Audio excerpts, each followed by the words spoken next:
What if the very force that drives your strongest desires is the same force that can make you unstoppable? If only you could control it. Imagine holding a key in your hands that could either open the door to greatness or lock you in a prison of weakness. This key is inside you right now, but no one has ever told you how to use it. In today's world, men are constantly surrounded by noise, advertisements, movies, music, and social media, all pushing one message: satisfy your urges instantly. Every screen, every app, every click is designed to keep men distracted and drained. Society thrives on men who are addicted, not disciplined. After all, a distracted man spends more, consumes more, and thinks less. But here's the contrast: ancient masters, monks, and warriors lived by the opposite rule. They believed that the most powerful man is not the one who conquers others, but the one who conquers himself. They viewed desire not as something to indulge recklessly, but as a fire to be controlled, directed, and used as fuel. So why is no one telling men this today? Because a man who learns to control his own inner fire becomes unshakable. He cannot be manipulated by cheap pleasures or controlled by external systems. He rises above the crowd, and the truth is, powerful men are dangerous to the structures that profit from weakness. This is why the secret remains buried, hidden in ancient teachings, waiting for the rare man willing to rediscover it. Shi Heng Yi, a Shaolin master, often describes life as energy in constant motion. To him, sexual energy is not shameful or sinful. It is sacred. It is the raw force of creation itself. When left uncontrolled, it scatters. But when harnessed, it becomes like a focused laser, powerful enough to cut through every obstacle. Monks of the Shaolin tradition have long practiced forms of energy retention. They understood that the same energy that creates life can also create discipline, strength, and wisdom. Instead of wasting it, they channeled it upward, fueling meditation, martial arts, and clarity of thought. Shi Heng Yi explains that the body is like a furnace. If you keep throwing out your fuel, the fire dies quickly, leaving only ashes. But if you preserve that fuel, it grows hotter, brighter, and more controlled. This is why great masters seem calm yet radiate power. They have mastered their inner fire. Most men today live the opposite way. They allow their energy to escape through constant indulgence, leaving them weak, restless, and dependent. Shi Heng Yi warns, a man who cannot control his energy will never control his destiny. But the one who does becomes extraordinary, rising above ordinary men in strength and influence. Picture two men. The first is the modern man, constantly scrolling, chasing, indulging. He wakes up tired, drags himself through the day, struggles to focus, and feels anxious without knowing why. His body is weaker, his willpower is fading, and his spirit feels empty. This is the archetype of the weakened man, one who has traded his potential for momentary relief. The second is rare. He looks calm yet commanding. He doesn't chase, he attracts. He works with intensity, speaks with clarity, and moves with purpose. Other men feel his presence, and women sense his magnetism without him saying a word. His secret: he guards his energy as if it were gold. The difference between these two men comes down to one choice: to lose energy or to keep it. Losing energy is not just physical. It drains mental sharpness and spiritual vitality. Every indulgence chips away at a man's inner strength until nothing remains. Shi Heng Yi calls this the silent epidemic of men today. They do not realize that their own energy is slipping away, and once lost, it is almost impossible to reclaim quickly. But those who recognize the cost early can rebuild themselves, stronger, wiser, and more powerful than ever before. Throughout history, the most disciplined men understood a truth that modern society hides: the man who controls his desire controls his destiny. Take Taoism, for example. Taoist masters taught that sexual energy, or Jing, is the foundation of life itself. To them, wasting this essence was like draining the battery of your body and soul. By retaining it, they believed a man could cultivate longevity, vitality, and inner harmony. In Taoist texts, a man's energy was compared to a reservoir. Spill it recklessly, and the river dries.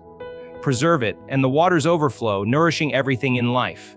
The Shaolin monks carried the same wisdom, but applied it to discipline and combat. They viewed sexual energy as a sacred fire that could either consume a man with uncontrolled desire or be forged into unbreakable focus. This is why their martial training seemed superhuman. Their strength wasn't just muscle, but energy transmuted into endurance, clarity, and presence. Samurai warriors in Japan lived by Bushido, a code that required purity of body and mind. They avoided indulgence before battle, believing it weakened spirit and dulled instinct. For them, victory was not won on the battlefield alone, but in the private battles of discipline fought within the mind. The common thread among Taoists, Shaolin monks, and samurai was this: indulgence equals slavery, control equals freedom. To master desire was to master the self, and a man who masters himself is free from manipulation, distraction. This is not superstition. It is a universal principle repeated across civilizations.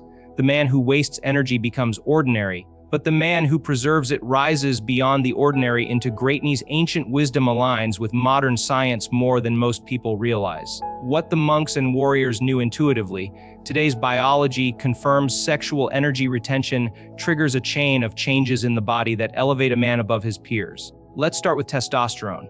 Studies show that abstinence and energy retention can lead to measurable spikes in testosterone levels, the hormone responsible for strength, confidence, and drive. Higher testosterone means better muscle growth, sharper focus, and a natural aura of dominance. It's no coincidence that men who practice control often report increased magnetism, both socially and sexually. Beyond hormones, there's clarity. Each time energy is preserved, the body redirects resources toward mental sharpness. Neuroscience suggests that when men practice discipline, dopamine pathways in the brain reset. This rewiring reduces addiction to instant gratification and increases motivation toward long-term goals. In other words, the fog clears and vision sharpens. Energy retention also impacts willpower. When a man denies himself indulgence, he strengthens the same muscle that allows him to resist distraction, push through difficulty, and stay committed under pressure. This discipline bleeds into every area: career, relationships, and personal growth. Imagine two men side by side. One indulges constantly and drifts through life with low energy. The other retains, trains, and focuses. His body is stronger, his eyes are clearer, his words carry weight. The difference is not luck, it's biology responding to discipline. Shi Heng Yi's philosophy echoes this perfectly: control your fire, and the world feels your heat. Modern science simply gives language to what ancient masters already lived. Now imagine a battlefield with two types of men. On one side stands the addict. His eyes are restless, his body weak, his willpower eroded. He is chained, not by iron, but by his own desires. Every decision he makes is driven by lust, leaving him a puppet to temptation. He chases but never conquers. He seeks pleasure but never finds peace. The addict spends his life as prey, consumed by the very fire he cannot control. On the other side stands the warrior. His eyes are steady, his breath calm, his presence undeniable. He does not run from desire, he masters it. He channels his inner fire into strength, clarity, and action. The warrior is not perfect, he feels the same temptations, but he refuses to kneel before them. And because of this, he walks taller, speaks with authority, and moves through life with direction. This is the choice every man faces: the addict's path or the warrior's path. Both roads are open, but only one leads to freedom. Shi Heng Yi often says, "A man who cannot say no to himself will always be a slave to the world." That is the dividing line. The addict looks outward for fulfillment and remains trapped. The warrior looks inward, controls his energy, and becomes unshakable. Which path you choose defines who you become. The truth is simple: men who control their energy control their fate. And those who don't, they remain chained long after the battle is lost. Chapter 3: Elevating above other men. True confidence doesn't come from clothes, cars, or money. It comes from an inner state that cannot be faked. And nothing strengthens that inner state more than mastering one's energy. A man who conserves and redirects his sexual energy begins to radiate a quiet, unshakable magnetism. His posture changes, his eyes hold steady, and his words carry weight. Why? Because he no longer lives at the mercy of his impulses. He commands himself, and that command makes him unmovable. Others feel this without needing an explanation. In a room of restless men, the one who has mastered his energy stands out like a mountain among waves. He doesn't need to shout, brag, or prove anything. His calm presence speaks louder than noise. Shi Heng Yi often explains that energy mastery creates a field around you, almost like an aura. It is not mystical, it is biology and psychology combined. People sense control. They sense groundedness. They sense when a man is not easily shaken, and that kind of confidence cannot be bought. It cannot be copied. It can only be built from within, forged in discipline. That is why the man who masters his energy rises above others, because while most men search for confidence outside, he carries it inside. Women can sense the difference instantly between two men: the one who is needy and the one who is centered. The needy man leaks energy. His desire overpowers him, making him chase, plead, and try to impress, he gives off a vibration of lack, that he needs her validation to feel complete. Women may entertain him, but deep down, they do not respect him. The centered man, however, is different. Because he masters his energy, he does not chase, he doesn't need, he chooses. His calmness is magnetic because it signals abundance. Women feel it in the way he looks at them, not as prey to be consumed, but as equals he may or may not invite into his world. This subtle authority shifts the dynamic completely. Shi Heng Yi teaches that women are drawn not to lustful hunger, but to a man who radiates controlled fire. The energy master creates mystery, depth, and presence. His restraint makes him more desired, not less. This is why throughout history, warriors, monks, and leaders had an almost mythical allure. Their discipline elevated them beyond ordinary men, and women naturally responded to that higher vibration. It is not manipulation. It is alignment. The man who controls himself no longer begs for attention, he commands it. Sexual energy is not just about attraction. It is raw creative force. When mastered, it becomes the fuel that drives achievement in every area of life. Think of great inventors, artists, or leaders. Many of them spoke of channeling their desire into their craft, redirecting passion away from fleeting indulgence and toward building something lasting. This is the hidden current behind genius transmutation of energy. When a man learns to control his urges, that energy doesn't disappear, it transforms, it sharpens his focus, expands his patience, and strengthens his persistence. Suddenly, work is not a burden, but a battlefield where he pours his fire. Wealth is not an illusion of status, but the natural byproduct of consistent effort. Wisdom is not something read in books, but born from discipline lived daily. Shi Heng Yi explains that creativity itself is sexual energy expressed in another form. The artist paints, the entrepreneur builds, the warrior strategizes, all fueled by the same inner current. Without control, that current spills wastefully. With control, it becomes unstoppable momentum. This is why the man who masters energy outpaces his peers. While others are drained, he is building. While others chase distraction, he chases excellence. The same energy that enslaves one man becomes the throne upon which another man rises. There is a reason true leaders rarely need to demand respect. Others give it willingly. Among men, energy mastery creates silent authority. In a group, the one who is calm, disciplined, and unshaken by impulses naturally becomes the center. He doesn't need aggression to assert himself, his presence does it for him. Other men sense it. They may not know why, but they feel it. The steadiness, the control, the quiet dominance. While most men are restless, the energy master radiates stillness. And in that stillness lies power. Shi Heng Yi often emphasizes that real leadership is not about domination, but alignment. The master of energy aligns his body, mind, and spirit, and this alignment influences others to trust him, follow him, and respect him. History confirms this. Warriors, monks, and sages who practiced discipline were revered not because of brute strength alone, but because they embodied a higher standard. Their restraint inspired loyalty. Their presence commanded respect. Every man must ask, do I want to be tolerated, or do I want to be respected? The difference lies in whether you control your fire or let it consume you. Respect is not demanded. It is earned, and it is earned through mastery. The man who wins his inner battle will always stand above the crowd. And the world bows not to his words, but to his example. Chapter 4, The Path of Mastery. The path of mastery doesn't reveal itself in one dramatic moment. It begins with subtle but powerful shifts that only the disciplined man notices. The first change is clarity. Thoughts that once felt scattered begin to align. Decisions come easier because the fog of overindulgence lifts. You notice you can focus longer, listen more deeply, and stay present in conversations without your mind drifting. Then comes confidence. It is not loud or boastful. It is quiet but undeniable. You start walking taller, looking people in the eyes without hesitation. You no longer fear rejection or disapproval because your validation no longer depends on others. The third sign is increased drive. Tasks that once felt draining now feel like opportunities to test your strength. Work becomes less of a burden and more of a mission. Energy, once wasted, now fuels ambition. Many men who start retaining their energy report the same strange but inspiring experiences, strangers noticing them more, women holding their gaze longer, friends commenting, "You seem different, more alive." These aren't coincidences, they are signals that the fire inside is beginning to burn brighter. Shi Heng Yi often says, discipline first changes your energy, then your life. The early days may feel subtle, But those who remain consistent begin to see a transformation that no one can deny. No path of mastery is smooth. Every man who tries to control his energy meets the same enemies: temptation, distraction, and relapse. Temptation appears in countless forms: social media feeds filled with half-naked strangers, advertisements designed to provoke desire, and the endless availability of instant gratification. Society is built to keep men weak, addicted, and distracted. Distraction, too, is constant.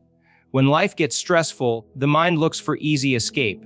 Many men fall into the guilt cycle. They relapse, feel shame, promise to do better, then relapse again. This cycle destroys not only discipline but also self-respect. Shi Heng Yi teaches that relapse is not failure, it is feedback. The true danger is not in falling but in staying down. The energy master must learn to stand up again and again, each time stronger. Practical wisdom helps here: avoid triggers, restructure your environment, and replace destructive habits with constructive ones. If you waste energy at night, make mornings sacred. If your phone tempts you, create digital discipline. The key is not perfection but persistence. Mastery is forged in the fire of failure, and every relapse can become a lesson. The man who learns to rise will eventually rise above. Energy without direction is chaos. To build inner fire, a man must not only retain energy but train it. The first practice is meditation. Sit still, breathe deeply, and watch your thoughts without chasing them. This strengthens awareness, which is the foundation of control. The second is breathing exercises.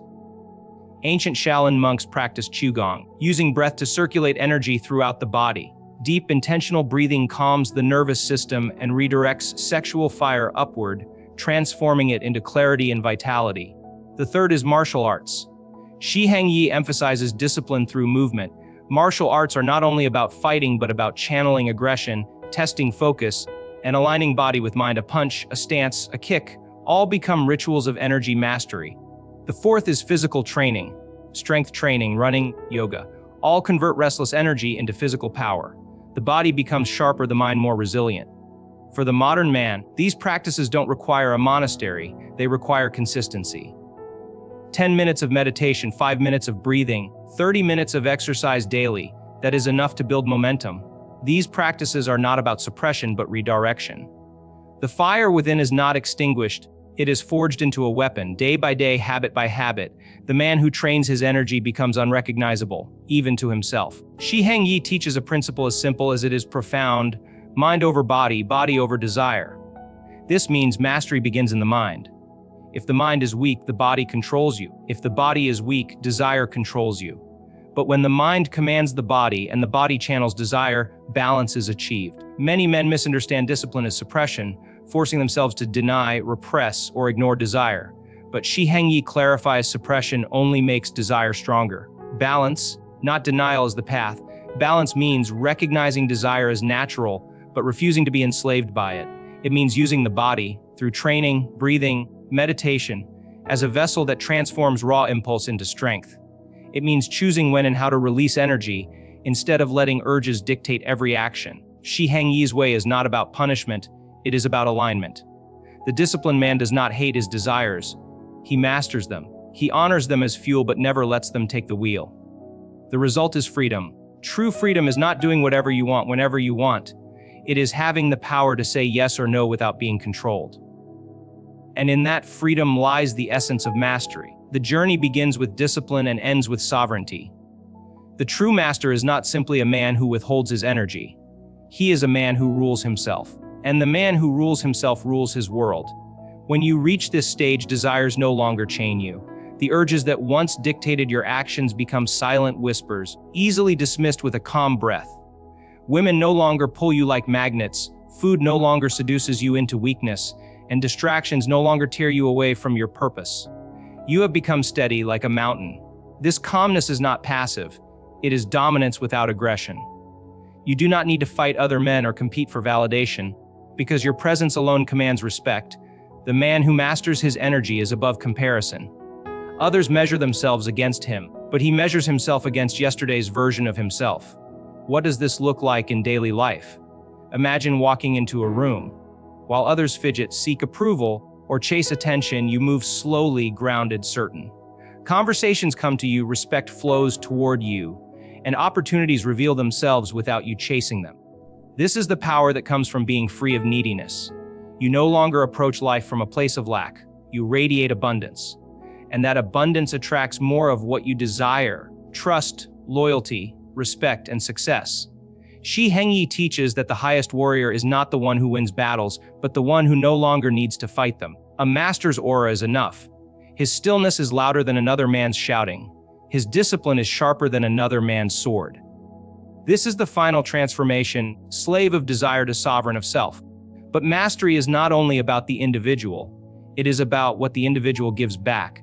A man who masters himself carries a responsibility to uplift others, to build a legacy, to strengthen the brotherhood of men.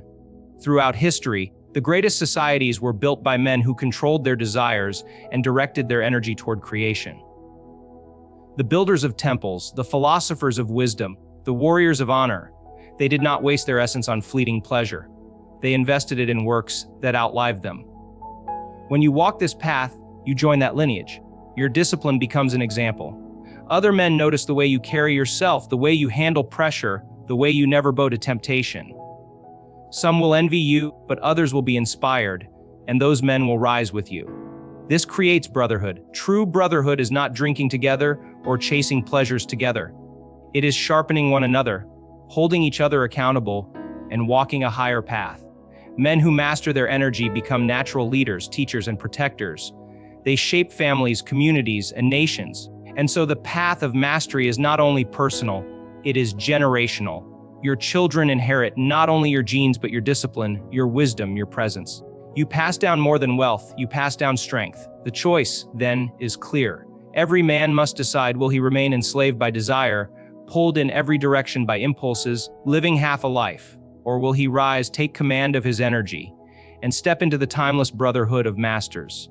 Shi Heng Yi leaves us with a challenge. The choice is yours, enslavement or mastery. Which one will you choose?